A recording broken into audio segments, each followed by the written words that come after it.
continuing our chapter second of geography, that name is physical feature of India. Okay, तो इस chapter में जो previous videos हैं उसमें देख लिया था दैट इंडिया में कौन कौन से फिजिकल फीचर्स होते हैं, उनके डिवीज़न होने के क्या रीजंस है। इसके अलावा देखा था दैट एक जो वास्ट माउंट कॉन्टिनेंट था उसके टू कॉन्टिनेंट्स कैसे डिवाइड हुए थे और कौन कौन से कॉन्टिनेंट्स में प्रेजेंट के कौन कौन सी कंट्रीज उसके अंडर में आती हैं। ओके, इसके अलावा जो मेजर फिजिकल डिवीजन्स है वो देखे थे, जिसके अंडर में Himalayan mountains, northern plain, peninsula plateau and Indian desert ये कंप्लीट कर लिया था in previous videos. Okay, so for the study of this topics you can search our previous videos. Okay, so in today's videos we will continue our next topic, that name is coastal plains. Okay, तो coastal plain के under में ये बताया है that जो India का peninsula region था, peninsula region means जो इंडिया में ये नीचे का जो वी शेप फॉर्म होता है,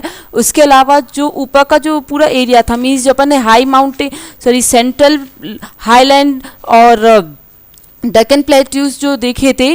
ओके, तो इसमें ये जो पूरा एरिया था पेनिनसुला प्लेट्यू, तो पेनिनसुला प्लेट्यू के यहाँ से जो नैरो कोस्टल स्ट्रीट फॉर्म होती है। ओके, और वो नैरो कोस्टल स्ट्रीट कहाँ से स्टार्ट होती है, अरेबियन सी, जो वेस्टर्न साइड्स में जो अरेबियन सी से स्टार्ट होते हुए it passes through the bay of Bengal. Okay, तो ये जो पूरा एरिया है, okay, this area is called the coastal plains. Okay, so coastal plain अगर अपन देखें तो वेस्टर्न और ईस्टर्न साइड के जो वेस्टर्न कोस्ट और ईस्टर्न कोस्ट के यहाँ से जो ओशियन या फिर अरेबियन सी और बे ऑफ बंगाल जो ओशियन वाटर जो लैंड से कवर करता है या फिर वहाँ से जो टच करता है तो वो कहलाता है coastal plain. Okay, so it is ये भी 3 सेक्शंस में डिवाइडेड हो जाता है। मीन्स अगर अब अपन इसके नदर्न पार्ट और सदर्न नॉर्थ और ये अलग अलग पार्ट ईस्ट साइड और वेस्ट साइड का कोस्टल प्लेन देखेंगे। ओके, तो इसका जो कोस्टल प्लेन का जो नदर्न पार्ट है वो 3 पार्ट्स में डिवाइडेड किया गया, इससे 3 सेक्शंस बनते। ओके, सो फर्स्ट जो सेक्शन है वो है Konkan region. Okay, Konkan region start कहाँ से होता है, बॉम्बे से लेके गोवा तक। ओके, मीन्स जो इधर का ये पोर्शन है, ये जो पोर्शन है बॉम्बे से गोवा तक का पोर्शन ये आता है कॉन्कर कहलाता है। ओके, और इसके अलावा जो सेंट्रल प्लेन है, ओके, मीन्स ये सेंट्रल प्लेन ये जो पोर्शन है, ये जो पोर्शन है ये कहलाता है Kannada plain. Okay, this is called the Konkan plain, this is the Kannada plain. And इसके अलावा जिसका सदर्न पार्ट है, एकदम जो साउथ का पोर्शन है, ये जो पूरा साउथ का पोर्शन है, this portion is called the Malabar coast. Okay, clear. तो ये होगा इसके सदर्न पार्ट, जिसका कोस्टल प्लेन का जो सदर्न पार्ट है, इसके ये 3 मेन सेक्शंस हो गए। ओके, इसके अलावा जो इस प्लेन्स के तो इसके अलावा इसमें ये बताया है कि जो प्लेन है, ओके, वे ऑफ बंगाल में ये ज़्यादा वाइड होता जाता है और इसके लेवल्स भी ज़्यादा बढ़ते जाते हैं as compare to the other. Okay, so जो नदर्न पार्ट है ये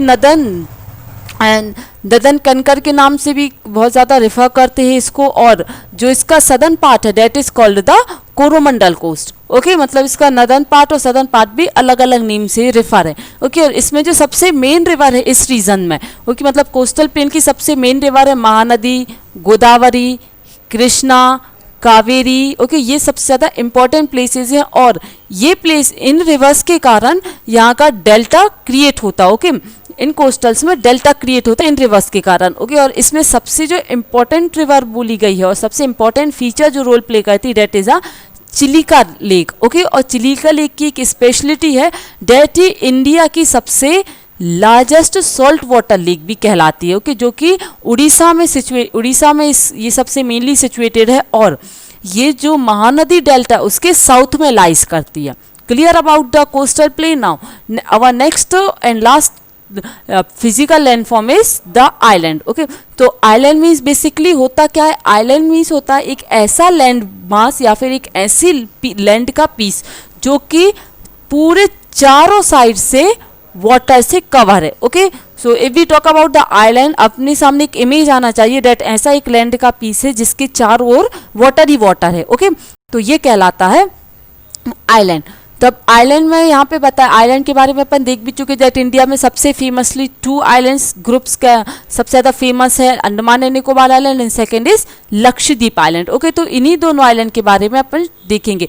सबसे पहले यहाँ पे लक्षद्वीप आइलैंड का बताया गया है। लक्षद्वीप आइलैंड जो है वो कोरोमंडल कोस्ट, जब अपन ने केरला या फिर इंडिया जो नदन पार्ट के साउथ में देखा था, सबसे सदन में देखा था कोरोमंडल कोस्ट, उससे क्लोजली ये लाइज करता। ओके, मैं देखो ये जो इंडिया का पेनिनसुला रीजन है, ओके, डेक्कन प्लेट्यू है जो, इसके यहाँ पे जो साउथ में था, ओके, केरला पे ये कहलाता है मालवा कोस्ट। ओके, तो मालवा कोस्ट के यहाँ पे अप्रोक्स लाइज करता है लक्षद्वीप आइलैंड। क्लियर? और ये लक्षद्वीप आइलैंड मालवा कोस्ट से काफ़ी ज़्यादा क्लोज है।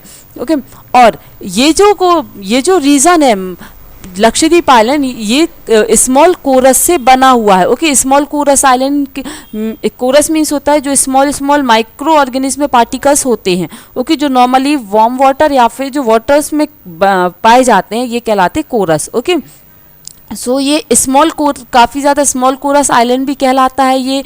और इसका जो नेम है, जब अपन लक्षद्वीप आइलैंड पढ़ते, ये जो लक्षद्वीप नेम पड़ा है, ये लक्षद्वीप नेम पड़ा था 1973 से। ओके, इसके पहले इसका कुछ और नेम था।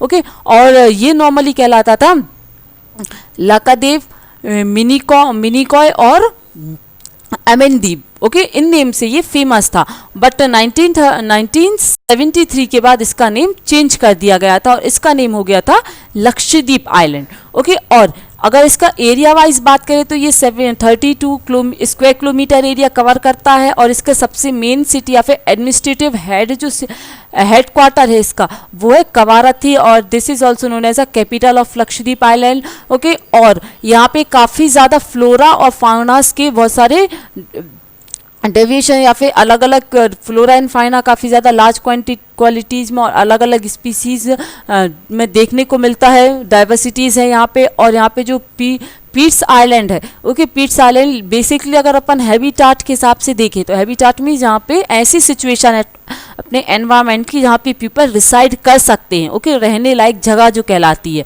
ओके, तो यहाँ पे अगर हैबिटाट के अकॉर्डिंग देखें तो ये अनहैबिटाट एरियाज है, मतलब यहाँ पे पीपल्स रिसाइड, उनको रहना काफ़ी डिफिकल्ट है। ओके, लेकिन यहाँ पे बर्ड सेंचुरी है। ओके, एंड मतलब लक्षद्वीप आइलैंड में एक बर्ड सेंचुरी सिचुएटेड है, डेट इज इन अ पीट आइलैंड। ओके, और ये पीट्स आइलैंड लक्षद्वीप आइलैंड का ही एक पार्ट है। Got it?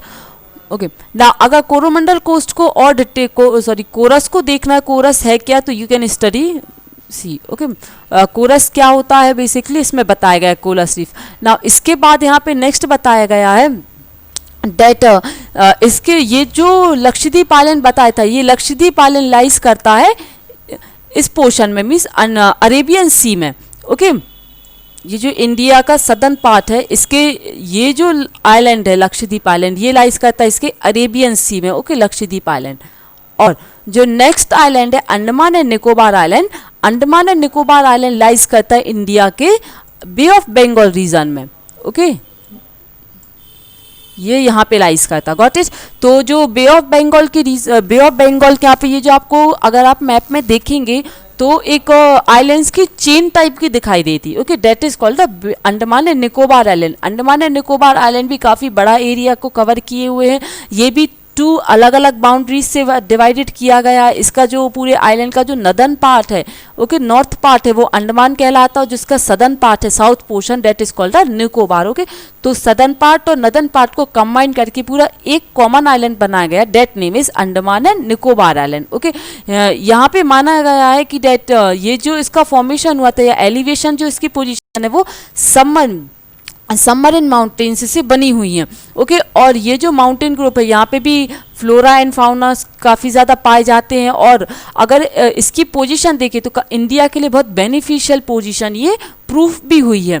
Okay, static wise ये काफ़ी ज़्यादा अच्छी पोजीशन है। और ये जो अंडमान एंड निकोबार आइलैंड है ये इक्वेटर के काफ़ी ज़्यादा क्लोज है, और इक्वेटर के क्लोज होने के कारण यहाँ पे इक्वेटोरियल क्लाइमेट भी देखने को मिलता है। और इक्वेटोरियल क्लाइमेट के अलावा यहाँ पे जो फॉरेस्ट होते हैं वो भी थिक फॉरेस्ट होते हैं यहाँ पे।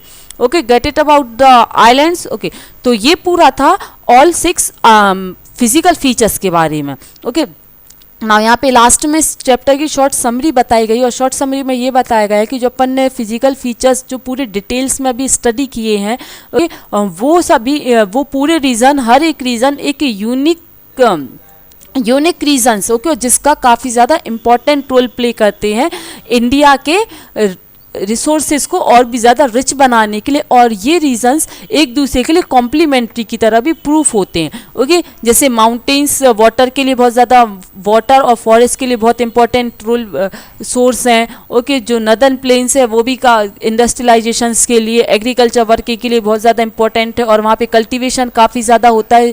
जैसे अपन नदर्न प्लेन्स में भी देखा था, सबसे ज़्यादा डेंसली एरियाज कहलाते हैं ये, ओके। और इसके अलावा इंडस्ट्रियलाइजेशंस लाने के लिए भी जो नदर्न प्लेन्स है वो बहुत ही ज़्यादा इंपॉर्टेंट रोल प्ले करते हैं। और इसके अगर अपन कोस्टल रीजन्स को देखें तो कोस्टल रीजन्स भी बहुत ही ज़्यादा इंपॉर्टेंट होता है, किस सोर्स से, क्योंकि यहाँ पे फिशिंग्स और जो पोर्ट एक्टिविटीज़ होती हैं, ओके, वाटर से रिलेटेड जो एक्टिविटीज़ होती हैं वो यहाँ पे सबसे ज़्यादा इंपॉर्टेंट साइट्स होती है कंट्रीज़, क्योंकि कोस्टल रीजन्स।